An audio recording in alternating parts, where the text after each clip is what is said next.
cross camera, simple. You know, they talk to person like say.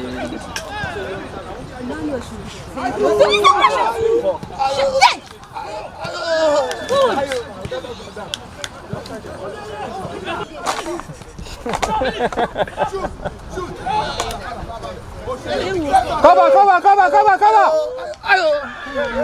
Referee! VAR!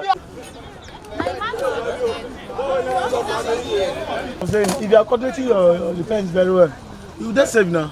Let's go!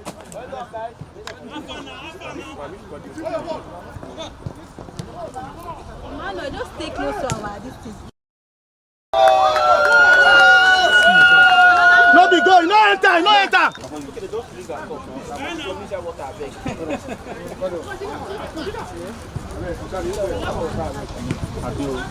That's our button. So, let's go there! Wipe out! Hey! Nice try!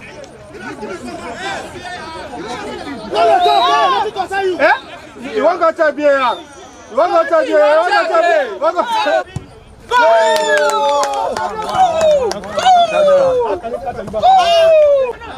That's one! Hey! Go!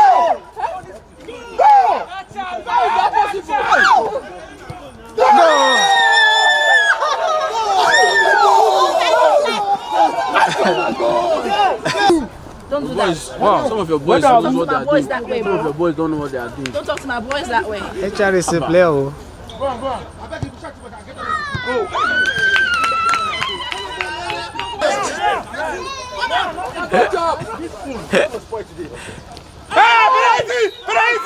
Penalty! You see, red card. Another one. Go! 3-2.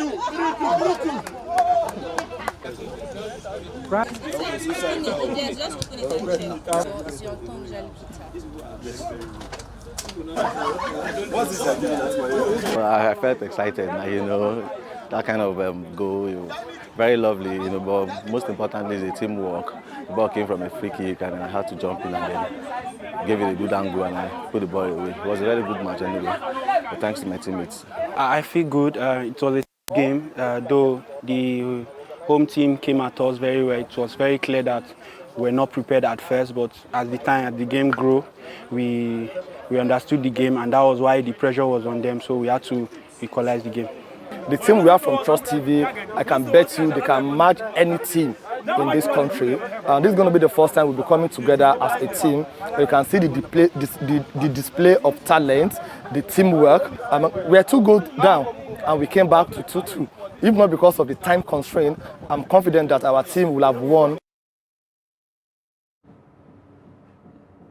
It's good to have you on the show, 360 Sport on Trust TV. I am Adeni Aji. Well, to let you have a feel of some football there, we'll be looking at some stories in the world of sports that has to do with different categories. When it comes to sport, we always want to give you the best. Right now, I have in the studio Olawale Peters. Good to have you. Good morning, Adeni. It's my pleasure to be back to the studio. Yes, let's talk about NFF, Nigerian Football Federation. Tried to see how they can better the lot of football in Nigeria, but this time around, they're trying to do it on e-football. If you are familiar with FIFA, that's a PlayStation, also FIFA 23. A lot of those activities when it comes to stimulation in football. But right now, the NFF actually deeming it fit to also find a way to inculcate that on Nigerian football. That is why NFF seeks partnership with National Information Technology Development Agency, NITDA, for e-football development in Nigeria. That particular sport is gaining momentum across the globe, and we really need to also key in to make some good money and also allow the youth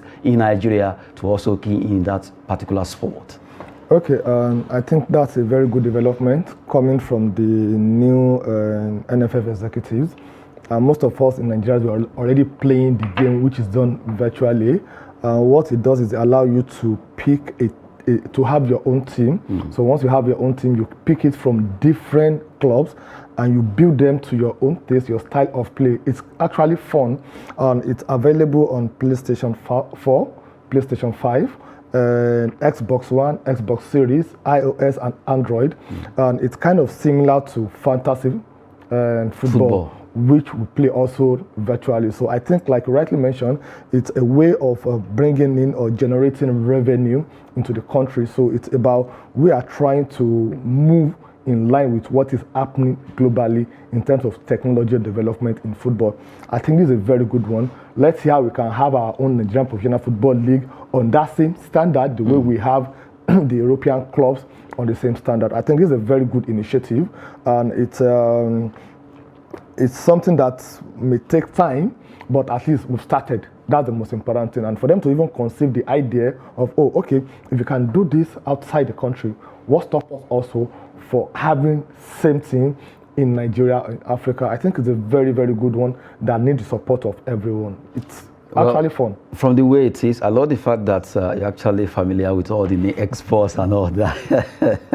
But really, if Nigerians can actually key into this, because we've seen the, when you actually watch, if you're not careful, you'll be thinking this is live. At times, you'll be just like, wow, this is live, or what is happening here? But really, if you can key in by allowing the young Nigerians to go into it, and also, like you mentioned, the MPFL, if it is possible, it will be very nice. A lot of people want to see, oh, these are our players, they too can do this. But even if not for MPFL yet, but at least let's have some Nigerians who can actually do this and make so much money from e-football. And you'll be surprised that we'll have a lot of Nigerians, young Nigerians, that can even develop the application themselves. That it will now give the Konami Digital Entertainment, who handles the one for the world, an opportunity to say, wow, so we have people like this in this country that can do or develop this one. So I think it's a very good one. It's something that we can do. It's something that it's possible for us to do.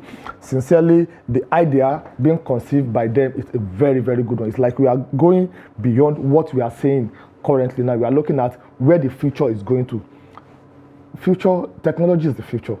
It's either you key in or you key out. So what they are trying to do now is to see how they are going to key in to make sure that we fall in line with it. You'll be surprised, a lot of Nigerians, they'll be very excited if they hear this. So what they need to do now is to do more publicity, to let them know that, oh, we can have our own e-football in Nigeria. Imagine saying e-football in Nigeria, is it possible? How can we do it? We can be in Maiduguri and I'll be in Lagos and we're playing against each other without seeing ourselves, It's something that really worth it. So I think they need all the support, and they need sponsorship also to come in, because it involves a lot of money. But no matter the amount of money they spend, they're going to recoup their money back. Take it or leave it. That's a good one there, coming from Olale Peters, talking about Nigerian Football Federation, NFF seeking that partnership with NITDA to see how they can develop football. The one they call e-football. It is very possible that we can do this. After all, technology is also here. We can develop ourselves and our youth out there to also key into e-football rather, for them to make some money and also become stars for their families and also for Nigeria. Now from there, let's talk about beach soccer.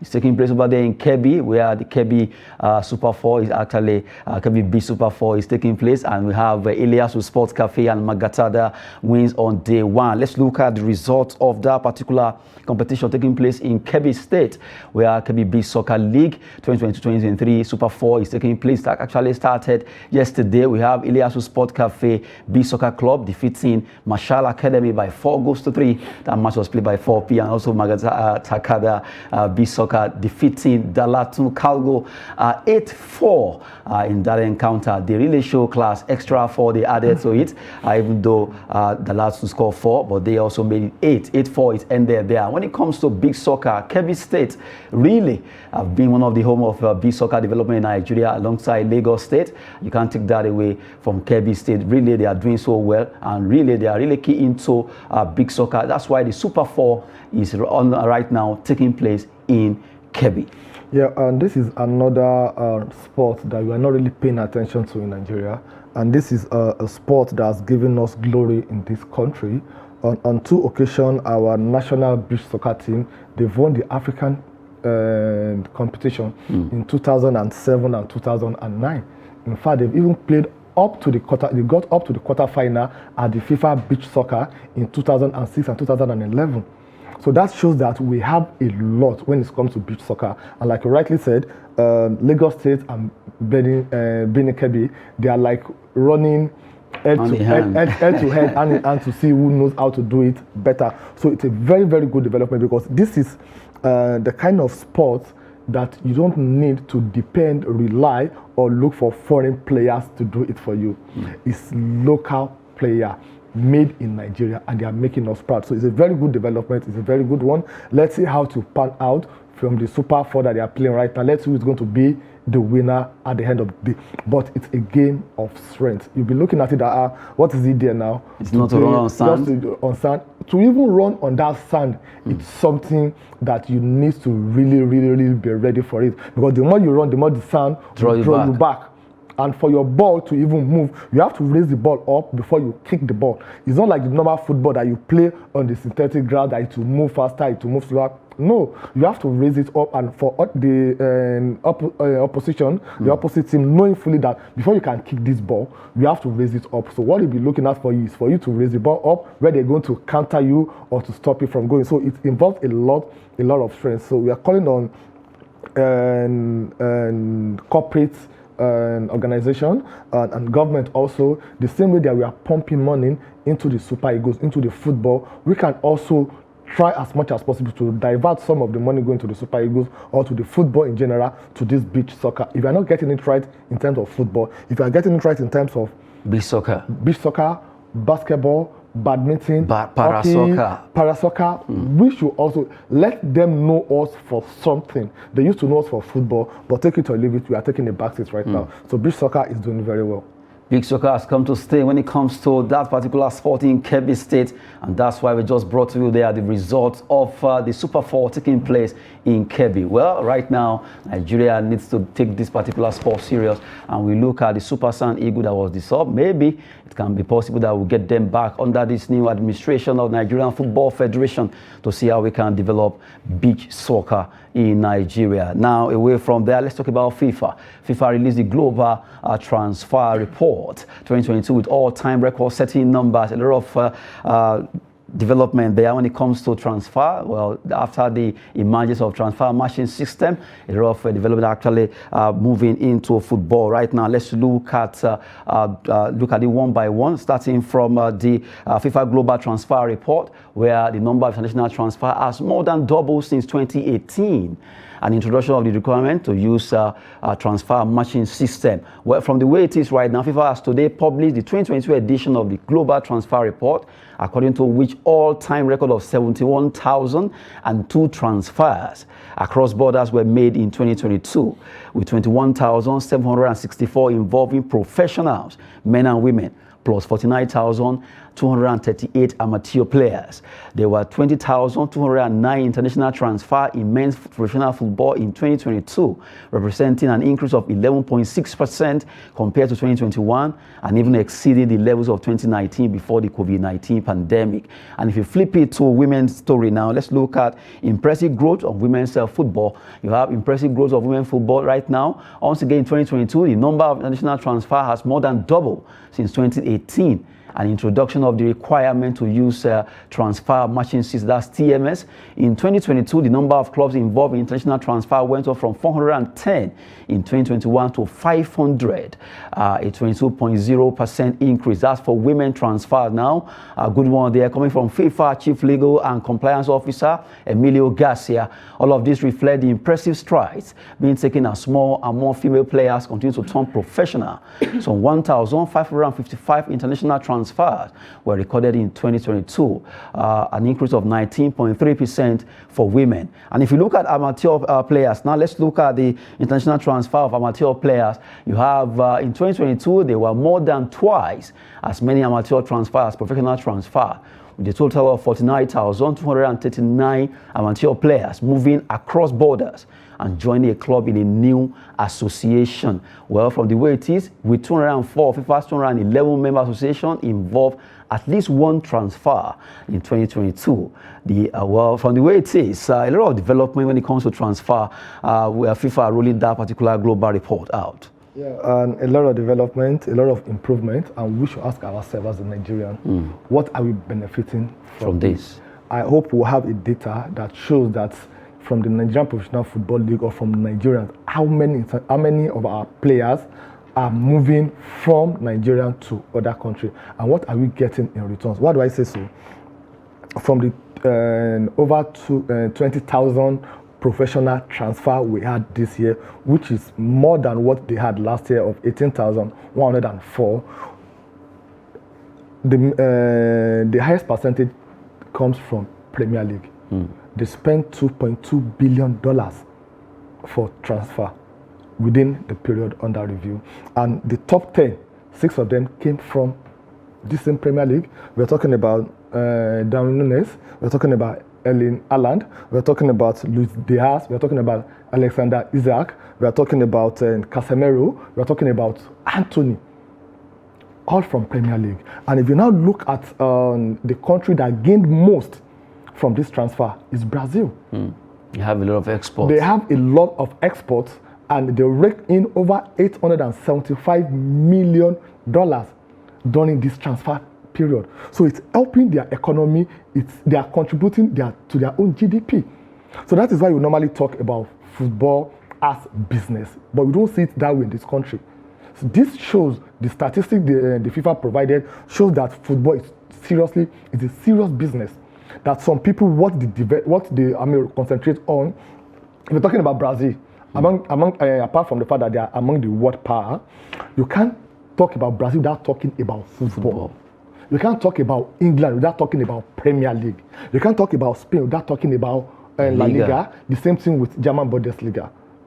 Now MLS also, if you look at the report very well also, they are among the upcoming. They came 8th in terms of the transfer also. Imagine the American League that started a few years back. So they are 8th on the table. So that shows that apart from this transfer, it's business transaction that they are doing. Take it or you leave it. Because it's helped their economy, it's helped their country, it's helped their people. So we have to look at it from that perspective. Not only because, it's football, we are just enjoying the soccer, we are playing the soccer. No, that's not the issue.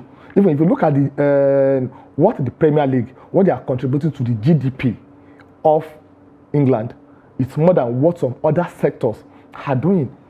They are contributing almost $4 billion annually. Because wherever you are paying the players, you know their tax system, the way it works. Their VAT, you know how it works. So they don't joke with that. So that is what we need to look into. Apart from this statistic released by the FIFA, we should look at what can we benefit as a country from this also. And how can we do that? We have to start it from our own domestic, our own local league. One, to make it attractive. If it is not attractive, those Europeans would not be able to come down here to look for our player, to poach our own player. That's the truth, but a very good one. The Premier League, nobody have their war chest when it comes to money. They have the money to spend. I'm sure by the time they will release the 2023, you'll see Chelsea beating others by more than 40 or 50, because currently now Chelsea, between last year and this year, they spent over £465 million on transfer. And that's the report under review right now. The whole Premier League spent $2.2 billion. Yes. So if that's like over £1 billion. Yes. So we're talking about a particular club has already spent almost 25 or 26% of total amount of money spent by the Premier League, EPL. So I think it's a serious business also. So they are looking at it as a form of business. And that's why FIFA, they are always making profits. Because from all this transfer also, they also have their own share. Have their own share, they have their own percentage. So everything goes left, right, and center. So I think we really need to look into it. Apart from reading the report, reading the statistics, saying, by tomorrow now you see some die-hard fans saying, look at the report released by FIFA now. My club, we spent $1 billion. Even though it doesn't have Gary to it. That's the joy. Oh my goodness. That's the joy. At least, but really, it's high time that I see a lot of transfer being actually done under secrecy in Nigeria. The clubs don't even mention the amount. We don't know how much a player that moved to Sweden or Finland from Nigeria or to Azerbaijan, how much does it cost to get him over there. The only thing you hear is our players moved to Azerbaijan. They will not mention the amount. They will not. Nobody knows anything. And it looks like from the way it is, you begin to wonder, some fans of clubs in Nigeria are asking, how much did this club actually is making or are making from these transfers? Undisclosed. Undisclosed. Okay, good one there. I think what the NFF needs to do to address that situation is to have a data management system in place. You have all the players registered with the NPFL, NNL, NLLO. Anybody living in this country, we should have a way of tracking where are they going to. If the club in Nigeria is not giving that information out, the club that the player is going to, definitely, they normally release it on their own website to tell you that this is the amount of money they are buying the player. Because the reason why they are doing that, in this country, we know how to pay the system. Probably there's a percentage they're supposed to pay the state governor, they're supposed to pay probably as tax or whatever. So if I'm telling you that undisclosed, it's free transfer now, we're not letting anything. Are you going to get anything back from them? At all. So you have to block that loopholes. All those loopholes must be blocked in Nigerian transfer system. I'm trying to see how we can at least make a lot of money the way Brazil, France, Germany, England are making money when it comes to transfer matching system that FIFA actually brought up. Well, giving you a report of that particular FIFA global report there that has to do with football development in the world. Now we quickly look at Spanish Copa del Rey results. Matches were played. Real Madrid coming from, at least they were able to defeat Atletico Madrid 3-1. Atletico Madrid, what's happening to Diego Simeone? While he's about to leave, he seems to really relinquish all his chances of winning a trophy. Valencia won, Atletico Bilbao 3-1. It was a swap. 3-1, 1-3, 3-1. Okay, I think for Diego Simeone, he has paid his dues. If you recall vividly in the dying days of, let me use the adjective of Alex Ferguson, Arsene Wenger, even Mourinho also, they started losing matches because they've stayed too long in the club. There's not how you talk about Atletico Madrid, you not talk about Diego Simeone. In fact, if you put a quiz out there that who was the coach of Atletico Madrid before Diego Simeone, they will mention Diego Simeone, just like the way Ferguson and Wenger has talked to people say. So that is what I think is happening to Diego Simeone. Probably the pattern, the style, it's not really working for him and he's not ready to make the change. And if you watch the game again yesterday between the Atletico Madrid and the Real Madrid, you agree with me that Real Madrid, they are still the champion. They know how to, they don't give up. They were losing 1-0. Yes, they came from behind. Morata scored the first goal in the 19th minute, but Rodrigo did not equalize until 79th minute. And they were able to make. Then after that, Benzema came 103 minutes. He added his own goal because Vinicius Junior also added his own. That is the spirit of a champion. That if you are leading, and the mistake Atletico Madrid made, if you watch the game very well, when it gets to about 60 or 65 minutes, they went to their defensive. You can't be playing with Real Madrid. Even if it is 1 second, they can still score. They can still score 1 or 2 goals. Ask Chelsea, ask Manchester City, ask Liverpool. That is their own spirit. It's something that they've been doing consistently. So it's like it's their pattern. It's now their pattern that, okay, don't worry, until the final whistle we can still win it. So I think Atletico Madrid, they blew the opportunity of winning that match yesterday. But the best form of defense is what? It's attack, not defense. Not defense. That is the mistake that they made that yesterday. Therefore, Atletico Bilbao also, I think it's a very good one, beating Valencia at home. That shows that the issue of home and away, when it comes to football, take it or leave it, just be prepared and just be ready. Whoever believed that Osasuna will be playing in the semi-final beating Sevilla, and look at where they are currently. Look at where they are currently on the La Liga table. So that shows that when it comes to some competition, my performance on the table doesn't determine my performance during the competition. Well, from the way it is now, Wigan actually signed Cote d'Ivoire international, ex-international rather, talking about Kolo Touré right now. They are tired of the fact that out of 9 matches, he managed to win 2 or thereabout. In fact, they are very patient, sincerely. And he came in 2 months ago. He played 9 matches. He drew 3 and he lost 6. So a serious club would not want to continue with such a coach. That's the truth. Once you discover that, okay, we made the appointment in an error, instead of you to keep doing try and error to get better, you can't give what you don't have. That's the truth. They've seen that it doesn't have it, and it's not based on sentiment. Unlike we have in other clubs that, oh, probably is our legend, or just let's leave him there, probably he's going to improve. You don't improve on the job if you are coming as a coach. That's the truth. You don't have it, you don't have it. You don't have it, you don't have it. You don't have the techniques, you don't have the tactics. So are we saying the same thing about, this is Kolo Toure now? Yeah. Lampard? Definitely, we've said it times without number. It doesn't have it? He doesn't really have it. So what? Gerrard? Sorry? Gerrard. Well, Gerrard, he has it. But there are situations where you don't allow people to overhype you, so that they will not give you a responsibility or position that is more than your own ability. That's what happened to both Lampard and Gerrard. Right now, they're supposed to be coaching a championship team. Now, not for them to come. Do you know what it takes for you to coach a team like Chelsea, Everton? No.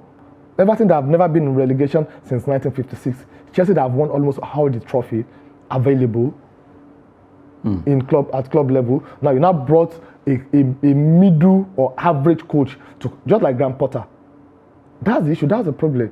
So I think the Wigan management, they did the right thing by asking him to go before he would do something that would not be redeemable. Irreparable. No, it won't be. Well, from the way it is right now, Wigan Athletic are in search of a coach there, sacking Kolo Toure after 2 months. That will be it on 360 Sports. I've been with Solawale Peters in the studio. Good to have you. Thank you, Adeni. It's my pleasure being here always. I am Adeni Ajishafe. Thanks for watching.